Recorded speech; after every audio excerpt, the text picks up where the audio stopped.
गोपिका की दो बहुएं होती है। बड़ी बहू आरती और छोटी बहू बेला। गोपिका का छोटा बेटा कौशल 1.5 साल पहले ही गुजर चुका होता है, लेकिन एक विधवा होने के बाद भी बेला के हाव भाव काफी रंगीले और बेबाक होते हैं। एक दिन बेला जब सब्जी खरीदने मार्केट जाती है, तभी, भैया, ये हरी सब्जियां फ्रेश तो है ना? अरे बेला जी, आप ना हमको भैया मत बोला कीजिए। हमको बहुत तकलीफ होती है। आप तो हमें बल्लू कहकर पुकारो।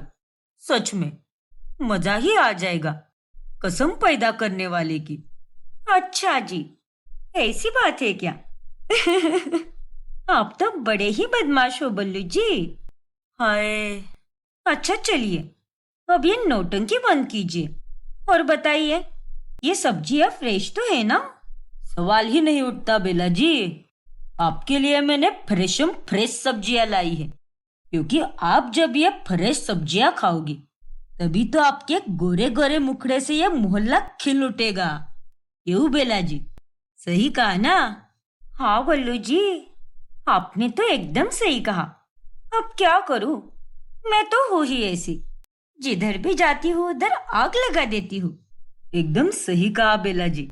वहां पर खड़ी औरतें अब बातें बनाने लगती हैं और उतने में वहां पर गोपिका भी आ जाती है और वो बेला को इस तरह से सब्जी वाले के साथ बतियाते देखकर गुस्से से लाल पीली हो जाती है।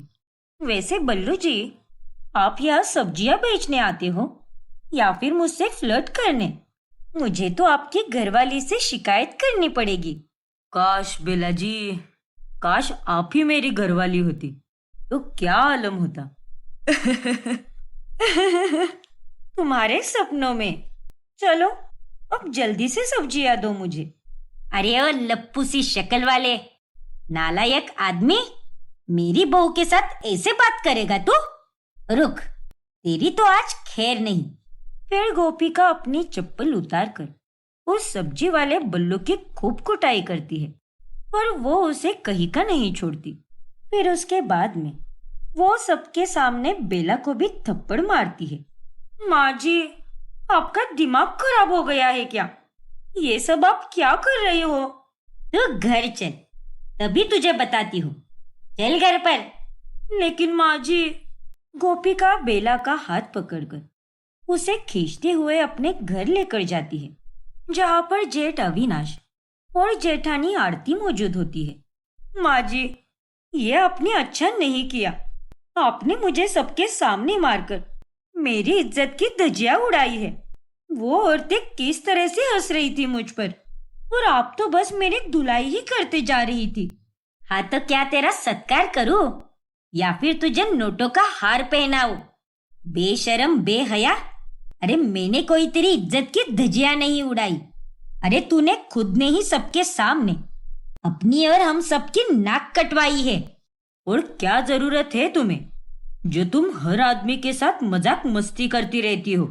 देखो बेला, तुम्हारे इसी ओवर फ्रेंडली नेचर के कारण सब तुम्हारा फायदा उठाते हैं और तुम्हारे साथ फ्लर्ट करते हैं। हम अच्छे घर के लोग हैं और हमारे घर का कोई भी सदस्य ऐसे बिहेव नहीं करता है। ये हमें शोभा नहीं देता बेला। और नहीं तो क्या, अरे छोटे को जाकर अभी 2 साल भी नहीं हुए हैं और तुम उसकी विधवा हो, और हम तुमसे ये नहीं कह रहे कि तुम एक विधवा की तरह जियो। सफेद साड़ी पहनो, दिन भर रोती रहो, बाहर मत जाओ, ये मत करो, वो मत करो। हमने तुम्हें पूरा फ्रीडम दिया है, क्योंकि माँ और पापा तुम्हें अपनी बहू नहीं बल्कि बेटी मानते हैं, और उसके बावजूद भी तुम ऐसी पागलों वाली हरकतें करती हो। हे भगवान, अगर मैंने किसी के साथ हंस बोल दिया तो उसमें कौन सा गुनाह कर लिया? और वैसे भी आजकल कोई भी विधवा सफेद साड़ी नहीं पहनती, ना ही वह घुट घुट कर जीती है। इसीलिए आप लोगों ने मुझ पर कोई मेहरबानी नहीं की है। मैं अपनी लाइफ अपने हिसाब से ही जीऊंगी और मुझे जो करना है वही करूंगी। और मुझे अच्छे से पता है कि किससे किस तरह से बात की जाती है। इसीलिए आप लोगों को मुझे कुछ भी सिखाने की कोई जरूरत नहीं है। बेला इतना बोलकर अपने कमरे में चली जाती है। फिर एक दिन जब घर के लोग बाहर गए होते हैं, तब घर में केवल बेला और उसका जेठ अविनाश होता है। तभी अविनाश को टाई बांधने में काफी दिक्कत महसूस होती है। अरे यार, मैं भी ना कितना बड़ा बेवकूफ हूँ। पहले माँ मेरी टाई बांधती थी और अब आरती। इन दोनों के कारण मैंने कभी टाई बांधना सीखा ही नहीं। तो अब मैं इसे कैसे पहनूं? आरती और माँ तो शॉपिंग करने गई है और पापा तो अब सीधे शाम में ही आएंगे। तभी वहां पर बेला आती है। टेंशन क्यों ले रहे हो जेठ जी? मैं हूं ना, मैं पहना देती हूँ आपको टाई। लाइए। नहीं बेला, मैं खुद से ट्राई कर लूंगा। यूट्यूब पर देखकर बांध लूंगा। तुम चिंता मत करो, तुम जाकर अपने काम करो। आप मेरे जेठ जी हो और आपकी फिक्र मैं नहीं करूंगी तो फिर और कौन करेगा? चलिए, अब अपने मुंह पर ताला लगाइए और चुपचाप मुझे आपको ये टाई बांधने दीजिए। अरे पर बेला जबरदस्ती ही अविनाश को टाई पहनाने लगती है, लेकिन उतने में वहां पर आरती और गोपिका आ जाती है और आरती तुरंत अविनाश के पास आकर बेला को साइड में करते हुए अविनाश को टाई पहनाती है। अरे जेठानी जी, मैं पहना रही थी ना उन्हें टाई। हाँ, लेकिन अब मैं आ गई हूं ना, तो तुम जाकर अपना काम करो और तुम्हें इतनी अच्छी बनने की कोई जरूरत नहीं है। अपनी हद में रहा करो, क्योंकि हदों को पार करना कभी कभी सही नहीं होता है। समझी ना? ठीक है, जो करना है करो। जिसका करो भला वही पकड़े गला। भलाई का तो कोई जमाना ही नहीं रहा। अच्छा बहू, ऐसी बात है तो चल, जाकर मेरी दोनों अलमारियों को साफ कर दे आज और मेरे लिए पिज्जा पराठा भी बना दे। जा, अब काम पे लग जा। कर दे मेरा भला। बस अपने जेठ का ही भला करने आता है क्या तुझे? हाँ ठीक है ना, मैं आपका भी काम कर दूंगी, लेकिन मुझे अभी एक अर्जेंट फोन करना है, उसके बाद ही मैं आपका काम करूंगी। इतना कहकर बेला वहां से खिसक जाती है। पता नहीं कब सुधरेगी ये लड़की। ना तो इसे किसी से बात करने की समझ है और ना ही रिश्तों को ठीक से निभाने की। फिर एक दिन उनके घर पर श्रीकांत के दोस्त का बेटा अरविंद आता है। और बताओ अरविंद बेटा, कैसे आना हुआ? वो श्रीकांत अंकल, मैं अपने दोस्तों के साथ वैष्णो देवी गया था। वहां का प्रसाद लाया है मैंने आप सबके लिए। अरे वाह, क्या बात है बेटा, तुम्हारा बहुत बहुत धन्यवाद। अच्छा ये बताओ, क्या पियोगे तुम, चाय कॉफी या शरबत? तभी वहां पर बेला ट्रे लेकर आती है। पूछने की कोई जरूरत नहीं है माँ जी, क्योंकि मैं जानती हूँ पिछली बार अरविंद जब घर आया था तब उसने कहा था कि उसे शिकंजी बहुत पसंद है, इसीलिए ये लो, खास तुम्हारे लिए बनाई है मैंने। लो ना। रख दीजिए बेला भाभी, मैं ले लूंगा खुद से। अरे लो ना, शर्मा क्यों रहे हो? बेला उसके करीब जाकर उसे वो ग्लास देने जाती है, लेकिन उसी चक्कर में वो शिकंजी उसके कपड़ों पर गिर जाती है। अरे रे रे रे, ये तुम क्या कर रही हो बेला बहू?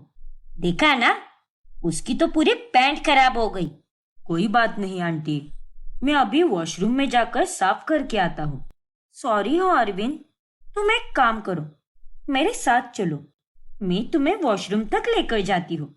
अगर इसे जल्दी धो दोगे तभी दाग चला जाएगा। हाँ अरविंद बेटा, जल्दी जाओ, उस तरफ है वॉशरूम।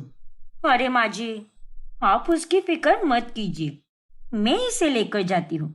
चलो अरविंद। अरे ठीक है बेला भाभी, मैं चला जाऊंगा। अरे नहीं बाबा, चलो, शर्माओ मत। फिर बेला उसे वॉशरूम तक लेकर जाती है। अरे भाभी, अब तो जाइए आप। अरे नहीं अरविंद, मैं मदद कर देती हूँ ना तुम्हारी। तभी वहां पर गोपिका भी आ जाती है। बहू, वो कोई दूध पीता हुआ बच्चा नहीं है, वो खुद से साफ कर लेगा। चल यहाँ से। बेला की इन हरकतों के कारण घर वाले अब बहुत ज्यादा परेशान हो जाते हैं। वो मोहल्ले में हर एक आदमी के साथ बहुत ही ज्यादा बिंदास होकर बात करती है, जिसका लोग गलत फायदा उठाते हैं। लेकिन बेला को ये बात समझ ही नहीं आती एक दिन जब वो सड़क से जा रही होती है, तभी अचानक पीछे से बाइक पर दो गुंडे आते हैं और वो उसके इर्द गिर्द घूमने लगते हैं। अरे वो चमक चलो, कहाँ चली इतना सच सवर कर? हर किसी को अपनी खूबसूरती के जाल में फंसाती रहती है। जरा हमें भी तो दिखा अपना जलवा। चल बैठ जा हमारे साथ। चुप करो और दूर रहो मुझसे। मेरे पास आने की कोशिश भी मत करना। अरे दूर होने के लिए थोड़ी ना कोई पास आता है। आज तो हम तुझे अपना बना कर ही रहेंगे। बेला चिल्लाने लगती है और तभी उस रास्ते से श्रीकांत और अविनाश जा रहे होते हैं और वो दोनों बेला को देखकर तुरंत अपनी गाड़ी से निकलते हैं और उन दो गुंडों को खूब पीटते हैं। फिर घर आने के बाद सब बेला को बहुत सुनाते हैं। अरे कल मुही नास पीटी, कब तक यूं ही लाज शर्म छोड़कर नैन मटकता करती फिरेगी तू? तुझे क्यों नहीं समझ आता बहू कि तेरा यूं बिंदास और बेबाक होना तेरे लिए ही सही नहीं है। हाँ बेला, आज अगर पापा जी और अविनाश नहीं होते तो ना जाने वो गुंडे मवाली तुम्हारे साथ क्या करते। हम सब ने तुम्हें 1000 बार समझाया है, लेकिन उसके बाद भी तुम तो हमेशा वही गलती दोहराती हो। अरे तुम एक विधवा हो, किसी के घर की बहू हो और एक औरत हो, कोई नौजवान लड़की नहीं जो बस इधर उधर तफरी करती फिरे। अरे अपनी उम्र का और अपने परिवार का कुछ तो लिहाज रखो। और अब भी वक्त है बहू, सुधर जाओ। अरे आज तो हम दोनों आ गए वहां पर, वरना कल को बचाने के लिए तुम्हारे पास कोई भी नहीं रहेगा।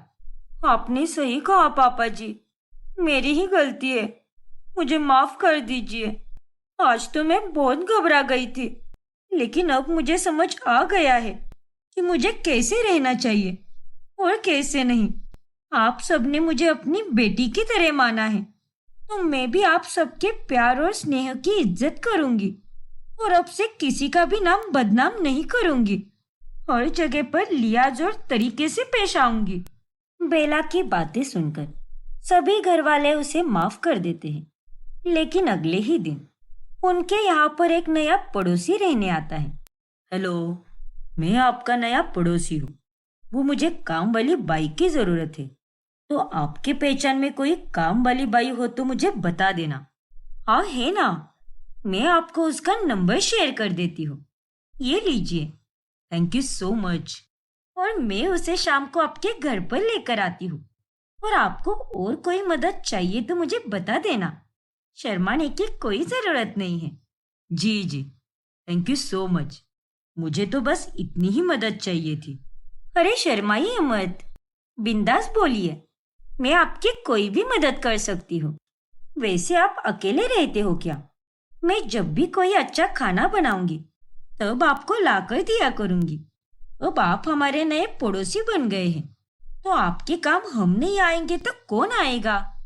जी जी, लेकिन इतनी तकलीफ करने की कोई जरूरत नहीं है। Thank you.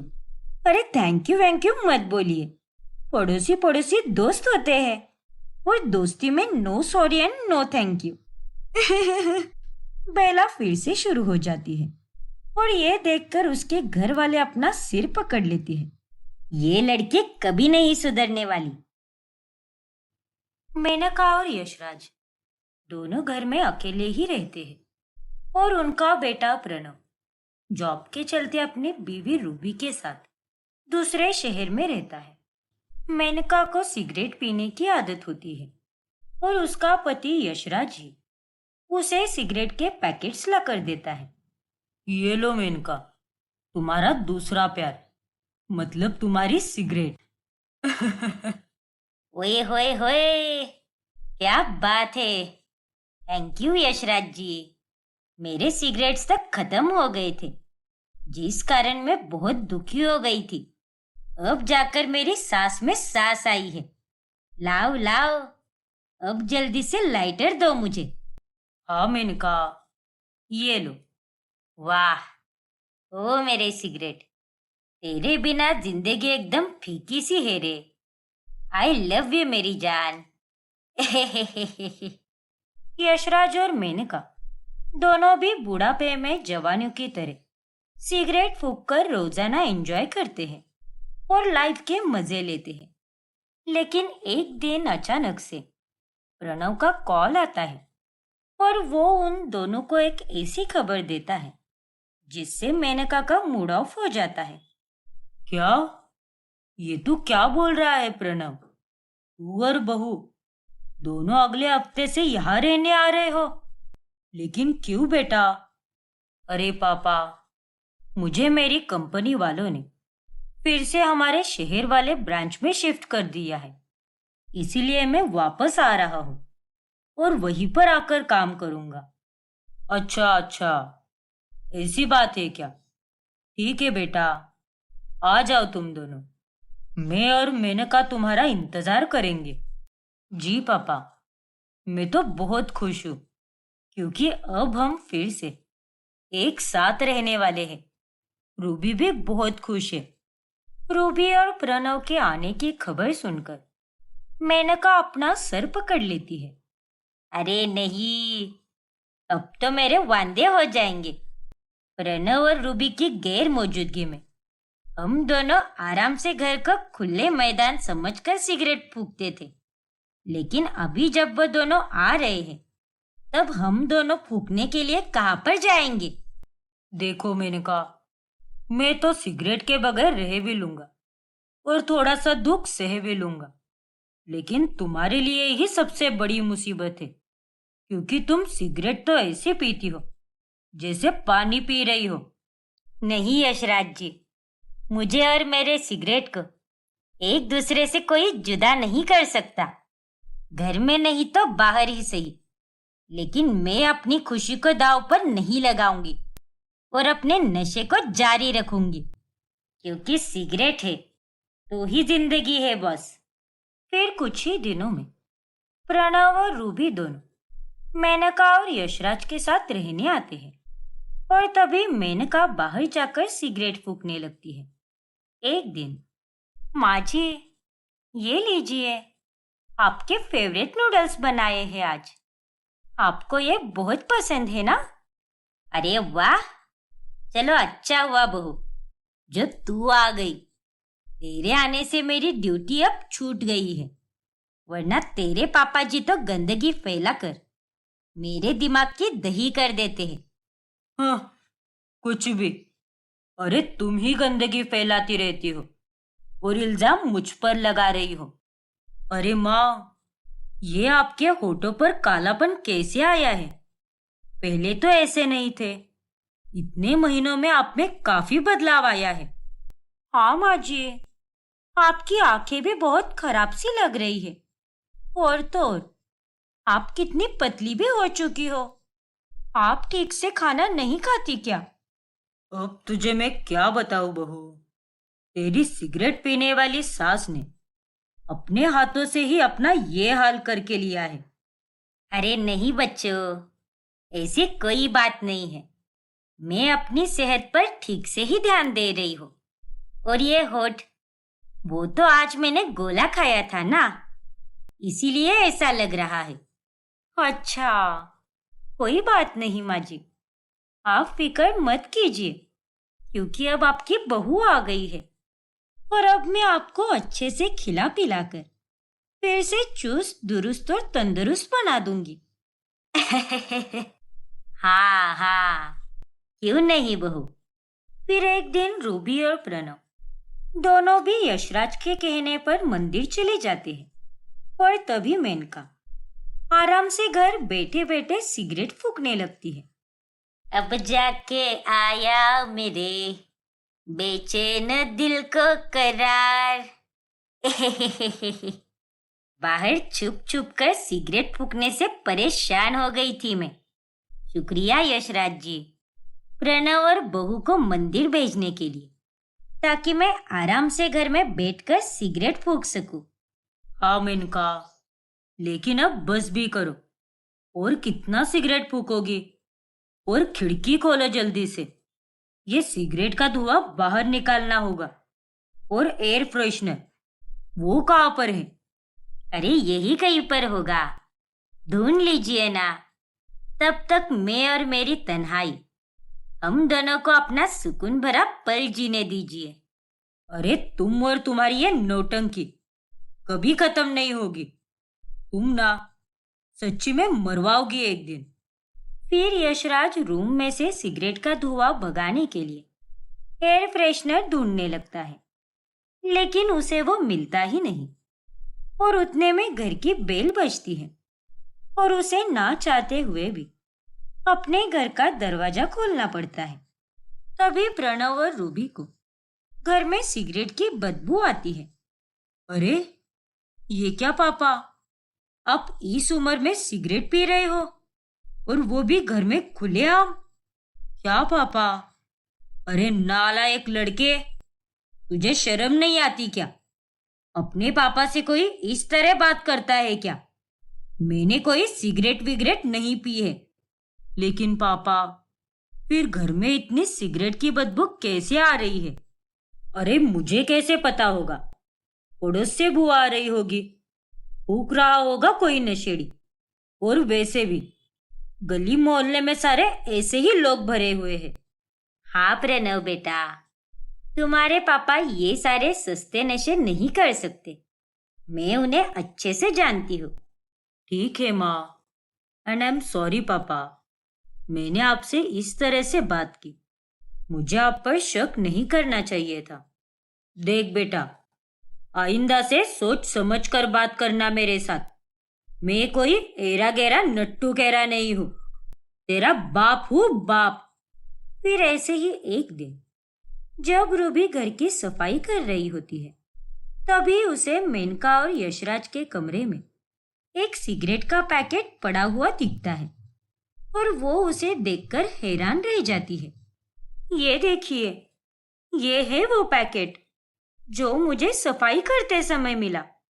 पापा जी, सच सच बताइए, आप सिगरेट पीते हो ना? नहीं रूबी बहू, ये मेरा पैकेट नहीं है और ना ही मैं कोई सिगरेट पीता हूँ। अरे एक ही बात मैं तुम लोगों को कितनी बार समझाऊं। लेकिन पापा, परसों भी घर में से सिगरेट की बदबू आ रही थी और आज ये पैकेट मिला है। ये सब क्या है फिर? बताइए यशराज जी, ये पैकेट किसका है? आखिर क्या छुपा रहे हो आप? सच सच बताओ, वरना मैं आपको छोड़कर कहीं चली जाऊंगी। अरे मेनका, ये तुम कैसी बातें कर रही हो? ये पैकेट शायद मेरे दोस्त का होगा। वही सिगरेट पीता है और उस दिन उसने मुझे रखने के लिए दिया था ये पैकेट। हाँ, अब जाकर मेरे दिमाग की बत्ती जली। लेकिन मेरा यकीन करो मेनका, मैं कोई सिगरेट नहीं पीता। प्लीज मेरा विश्वास करो। अच्छा अच्छा ठीक है, अगर आप इतना कह रहे हो तो हम कर लेते हैं आप पर विश्वास, क्योंकि मुझे पता है आप मुझसे झूठ नहीं बोलोगे। हाँ पापा, हमें आप पर पूरा विश्वास है। लेकिन अगली बार से ऐसे किसी दोस्त का कोई भी सामान अपने पास मत रखिए। हाँ बेटा, समझ गया मैं। अब ज्यादा भाषण मत दो तुम लोग। इस हादसे के बाद से यशराज और मेनका थोड़ा सा सहम जाते हैं। अरे मेनका, तुम्हारा सिगरेट पीना सच में एक दिन ले डूबेगा हम दोनों को। अरे तुम्हें मैंने कितनी बार कहा है कि पैकेट्स को बाहर फेंक दिया करो, लेकिन नहीं, तुम सिगरेट के नशे में इतनी पागल हो जाती हो कि तुम्हें कुछ भी समझ नहीं आता। तो अब मैं क्या करूं यशराज जी? मैं तो अपनी तरफ से पूरी कोशिश करती हूँ कि मैं सब कुछ छुपा कर ही करूं, लेकिन ये कमबख्त दिल है कि मानता ही नहीं। इसीलिए मैं हमारे कमरे के बाथरूम में जाकर कभी कभार चुपके से सिगरेट फूंक लेती हूँ। अरे मेरी माँ, जरा बच के करो सारे कांड। अब हम अकेले नहीं रहते घर में। हमारे घर पर हमारा बेटा और बहू भी रहता है। अब घर में आ रही रोज की बदबू के कारण रूबी और प्रणव को यशराज और मेनका पर हल्का हल्का शक होने लगता है। मुझे तो कुछ भी समझ में नहीं आ रहा रूबी। जब कुछ महीनों पहले हम यहाँ से गए थे, तभी माँ पापा कितने अलग थे, और आज देखो, वो कितने अलग लग रहे हैं। हाँ प्रणव, हरकतों से लेकर सेहत तक हर तरह से सब कुछ बदल चुका है दोनों का। और मानो या ना मानो, लेकिन मुझे तो पापा जी पर पूरा डाउट हो रहा है कि इस घर में वही सिगरेट पीते हैं। और अब तो 2 बार उनकी चोरी भी पकड़ी गई है। हाँ रूबी, मुझे भी यही लग रहा है। अब हम अगर उन्हें कुछ बोलने जाए तो वो तुरंत भड़क जाते हैं। इसीलिए कल मैंने कुछ ज्यादा बोला ही नहीं। फिर ऐसे ही एक रात मेनका को नींद ही नहीं आती और उसे सिगरेट पीने का मन करता है। हे भगवान, अब मैं क्या करूं? मुझे बहुत चिड़चिड़ हो रही है और सर भी भारी हो चुका है मेरा। और अगर अभी मैंने सुट्टा नहीं मारा तो मुझे नींद ही नहीं आएगी। एक काम करती हूँ, हमारे घर के आंगन में जाकर सिगरेट पीती हूँ। अब तक तो बहू और प्रणव भी सो गए होंगे और आसपास के मोहल्ले वाले भी। इस वक्त मुझे कोई देख नहीं पाएगा। यही सही टाइम है। फिर अंधेरे की आड़ में मेनका अपने घर के आंगन में जाकर सिगरेट फूंकने लगती है। लेकिन उस रात रूबी जाग रही होती है और वो अपनी सास को सिगरेट पीते हुए देख लेती है। और वो नजारा देखकर वो फौरन प्रणव को भी उठाती है। और तब तक तो यशराज जी भी जागकर मेनका को ढूंढते हुए नीचे आ जाते हैं। माँ जी, इसका मतलब आप सिगरेट पीती हो? माँ, ये सब क्या है? इस उम्र में आपको ये सब शोभा देता है क्या? मेनका, तुम ऐसे कैसे कर सकती हो? देखिए यशराज जी, अब हमारा भांडा फूट चुका है तो हमें ड्रामा करने की कोई जरूरत नहीं है। हाँ बहू, हाँ प्रणव बेटा, मैं सिगरेट पीती हूँ और वह तुम्हारे पापा ही मुझे ला कर देते हैं। क्या? पापा, आप भी इसमें शामिल हो? हाँ प्रणव बेटा, मैं तो बस थोड़ा बहुत कभी कभार पी लिया करता था। लेकिन तुम दोनों के जाने के बाद तुम्हारी माँ को भी सिगरेट पीने का मन करने लगा और अब तो वो रोजाना ही सिगरेट पीने लगी है। क्या? माँ जी, आप इतनी तेज तरार निकलोगी, ये मैंने कभी नहीं सोचा था। माँ पापा, आप दोनों ने जो भी किया है बहुत गलत किया है। प्रणव बेटा, मैं तेरी बात समझ सकती हूँ, लेकिन तू भी सोच, जीवन भर तो मैं बस जिम्मेदारियों में ही फंसी रही। अब कहीं जाकर बुढ़ापे में आजाद हुई हूँ तो फिर मुझे अपने जीवन के मजे लेने दे बेटा। अब कितनी जिंदगी बची है मेरी, मुझसे मेरी ये खुशी मत छीनो प्लीज बेटा। देखिए माँ जी, अगर आपको सिगरेट पीना है तो आप उसे हफ्ते में 1 या 2 बार पीजिए ना। ऐसे रोज रोज नशे मत कीजिए। हाँ माँ, रूबी बिल्कुल सही कह रही है। अरे हम दोनों भी आपकी खुशियों की कदर करते हैं, लेकिन इतना सिगरेट का सेवन करना आपकी सेहत के लिए हानिकारक हो सकता है माँ। इसीलिए इसे कम से कम पीजिए। आपकी उम्र के हिसाब से ये सब करना खतरे से खाली नहीं है। ठीक है प्रणव बेटा और रूबी बहू, मैं तुम दोनों की भी बात समझ चुकी हूँ। और हाँ, मेरी खुशियों की इज्जत करने के लिए धन्यवाद बेटा। और जैसे कि तुमने कहा, अब से कम सेवन करूंगी सिगरेट का और इसकी लत छुड़वाने की भी कोशिश करूंगी। और ये बात मुझे पता है कि कोई भी चीज हद से ज्यादा अच्छी नहीं होती। ये हुई ना बात माँ। और हाँ पापा, ये बात आप पर भी लागू होती है। समझ गए ना आप? हाँ बेटा, समझ गया मैं। इस तरह यशराज और मेनका अब सिगरेट पीना कम कर देते हैं और इससे उनकी सेहत भी बनी रहती है और उनकी मौज मस्ती में भी कोई बाधा नहीं आती। सुनीता के 3 बेटे होते हैं, राकेश, इंद्रेश और कल्पेश। एक दिन सुनीता अपने बेटों की कुंडलियां पंडित जी को दिखाती है। तभी पंडित जी कहते हैं, सुनीता जी, आपने बचपन में इन तीनों की कुंडलियां दिखवाई नहीं थी क्या किसी पंडित जी को? नहीं पंडित जी, दिखाई तो थी, लेकिन याद नहीं इतना कुछ। सब कुछ इन तीनों के पिताजी ही किया करते थे। अब वो नहीं रहे तो इनका सब कुछ मुझे ही देखना पड़ता है। इन्हें तो कुछ पड़ी ही नहीं है अपनी कुंडली की। सुनीता जी, आपके तीनों बेटों के कुंडली में मृत्यु दोष लिखा है, और वो भी 25 साल पूरे होने पर। पंडित जी की ये बात सुनकर सुनीता चौंक जाती है। ये आप क्या कह रहे हैं पंडित जी? हाँ सुनीता जी, यही सच है। लेकिन पंडित जी, इसका कोई हल या उपाय तो होगा ना? मेरे बेटों के अलावा मेरा इस दुनिया में और कोई भी नहीं है। उनकी जान बचा लीजिए पंडित जी, मैं आपसे विनती करती हूँ। एक उपाय है। आपको अपने तीनों बेटों की शादी अंधी, गूंगी और बहरी लड़कियों से करानी होगी, और वो भी इस साल के जन्मदिन से पहले, क्योंकि अगर जन्मदिन बीत गया तो वो भगवान को प्यारे हो जाएंगे। नहीं नहीं, मैं ऐसा बिल्कुल होने नहीं दूंगी।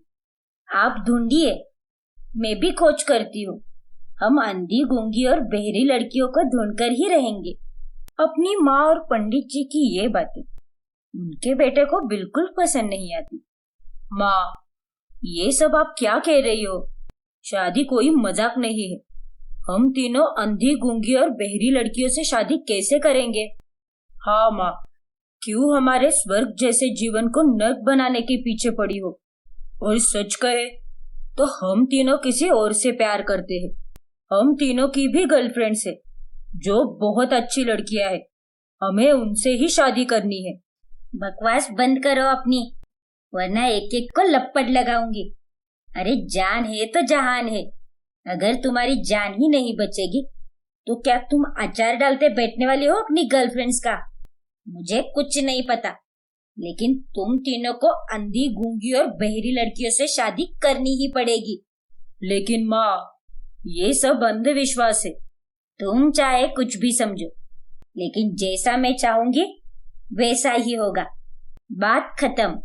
अपनी माँ की बातें सुनकर वो तीनों बहुत परेशान हो जाते हैं, और इसीलिए वो अपनी गर्लफ्रेंड्स टीना, मीना और शीना के साथ मिलकर एक प्लान बनाते हैं। और प्लान के मुताबिक टीना, मीना और शीना अंधी, गूंगी और बहरी बहू बनने का नाटक करती है और पंडित जी तक पहुंचती है, जिसके बाद सुनीता उन तीनों को अपनी बहुओं के रूप में तय करती है और अपने बेटों की शादी उन्हीं से कराती है। शादी के बाद सुनो बहनों, हमें बहुत चौकन्ना रहना होगा और होशियारी से नाटक करना होगा। हाँ हाँ, जरा सी भी भूल हुई तो हमारा राज तो खुल जाएगा। चलो अब, सासू माँ किसी भी वक्त आती होगी। उन तीनों में टीना अंधी होने का, मीना गूंगी होने का और शीना बहरी होने का नाटक करती है।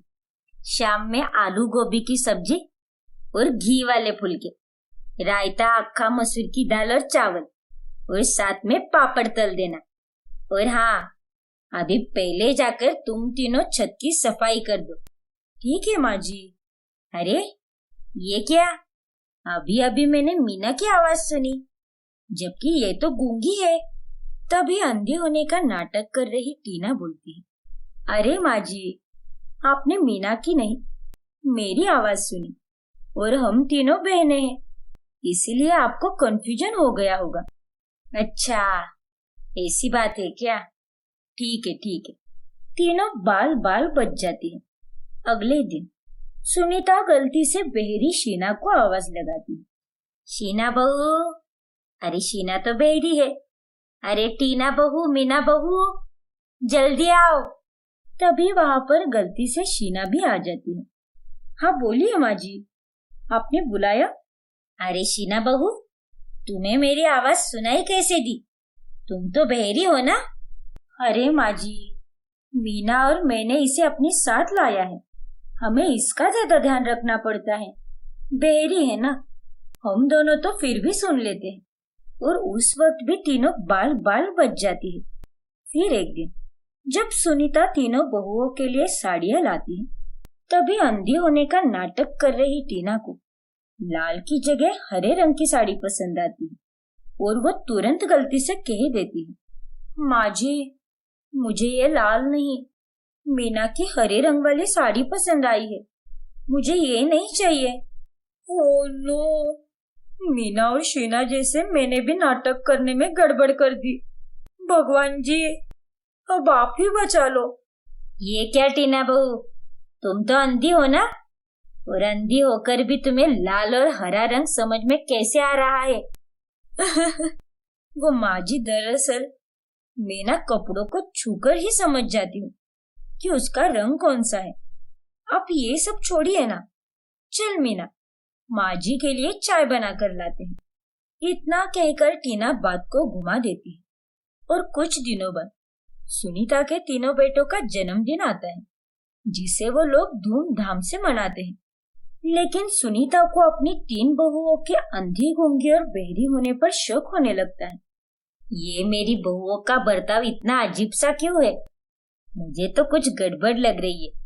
पहले मीना ने गूंगी होकर बोला, फिर शीना बहरी होकर भी मेरे पुकारने पर पहले चली आई थी, और कल टीना तो अंधी होकर भी उसने साड़ियों के रंग पहचान लिए। नहीं नहीं, ये मेरा वहम नहीं हो सकता। अब तो मुझे तीनों का टेस्ट लेना ही होगा, तब भी मेरे मन को तसल्ली मिलेगी। फिर सुनीता गूंगी होने का नाटक कर रही मीना के कमरे में जाती है और वो देखकर हैरान हो जाती है कि कैसे मीना अपनी सहेली से फोन पर बातें कर रही है। हाँ यार, हमारा प्लान तो एकदम सही चल रहा है। हम तीनों बहनें अंधी, गूंगी और बहरी होने का नाटक एकदम बढ़िया तरीके से कर रही है। जो शक था वही हुआ, ये तीनों नाटक कर रही है, और अब मैं इन तीनों के सच को कैमरा में कैद करूंगी। फिर सुनीता मीना का वीडियो रिकॉर्ड करती है। उसके बाद वो अंधी होने का नाटक कर रही टीना के कमरे में आती है और वहां पर शोपीस जानबूझकर गिरा देती है। जब टीना अपने कमरे में आती है, तब टूटे हुए शोपीस को टुकड़ों को देखकर वो पीछे हट जाती है। अरे बाप रे, मुझे इन टुकड़ों को समेटकर साफ करना होगा, वरना ये किसी के भी पैर में चुभ सकते हैं। बड़ी आई अंधी होने का नाटक करने वाली, जबकि ये तो साफ साफ देख सकती है। सुनीता टीना का भी वीडियो रिकॉर्ड करती है। उसके बाद वो बहरी होने का नाटक करने वाली शीना के कमरे में छुपकर देखती है। वाव, ये पड़ोसियों ने कितना मस्त गाना लगा है। ये तो मेरा फेवरेट गाना है, लेकिन बहुत शोर हो रहा है। मुझे खिड़की बंद कर देनी चाहिए, वरना बहरी होने का नाटक करते करते मैं सच में बहरी हो जाऊंगी। नास पिटी करमजली, ये भी बहरी होने का नाटक करती है, जबकि ये मैडम तो सब कुछ सुन सकती है। फिर सुनीता शीना का भी वीडियो अपने फोन में रिकॉर्ड कर लेती है। फिर अगली सुबह वो अपने तीनों बेटों को बहुओं की असलियत दिखाती है। ये देखो बेटा, कैसे इन तीनों ने अंधी, गूंगी और बहरी होने का नाटक किया है। माँ, ये सब हमें पहले से पता है। क्या? हाँ माँ, क्योंकि जिन तीनों लड़कियों से हमारी शादी हुई है, ये तीनों हमारी गर्लफ्रेंड्स हैं। हम जानते थे कि ये मृत्यु दोष और ये सिर्फ और सिर्फ अंधविश्वास है और कुछ नहीं। इसीलिए हमने अपनी गर्लफ्रेंड से ये नाटक करने के लिए कहा। सुनीता ये सब जानकर एकदम हैरान हो जाती है। हाँ, हम जानते हैं कि हमने गलत किया है, लेकिन माँ, आपकी बात भी गलत साबित हो गई ना। हमारे जन्मदिन को 1 हफ्ता बीत चुका है। हम अब 25 साल के हो चुके हैं, फिर भी हम तीनों आपके सामने सही सलामत खड़े हैं। हाँ माँ, आपने देखा ना, मृत्यु दोषण बाकी सारी चीजें, ये सब झूठ होता है। ये सारी बातें बस अंधविश्वास होती है और कुछ नहीं। हाँ बच्चों, शायद तुम तीनों सही कह रहे हो। आज तुम तीनों ने मेरी आंखें खोल दी। तुम तीनों सही सलामत हो, और मेरी तीनों बहू भी अंधी, गूंगी और बहरी नहीं है, बल्कि एकदम सुंदर और गुनी है। इससे ज्यादा और मुझे क्या चाहिए। मैं बहुत खुश हूँ बेटा, लेकिन शर्मिंदा भी हूँ। मुझे माफ कर दो, मेरे कारण तुम सभी को इतनी तकलीफ हुई। नहीं माँ, ऐसा कुछ भी नहीं। अब जब सब ठीक हो चुका है, तो एक सेलिब्रेशन तो बनता है। और इस तरह अंत में सभी लोग खुशी खुशी से रहने लगते हैं।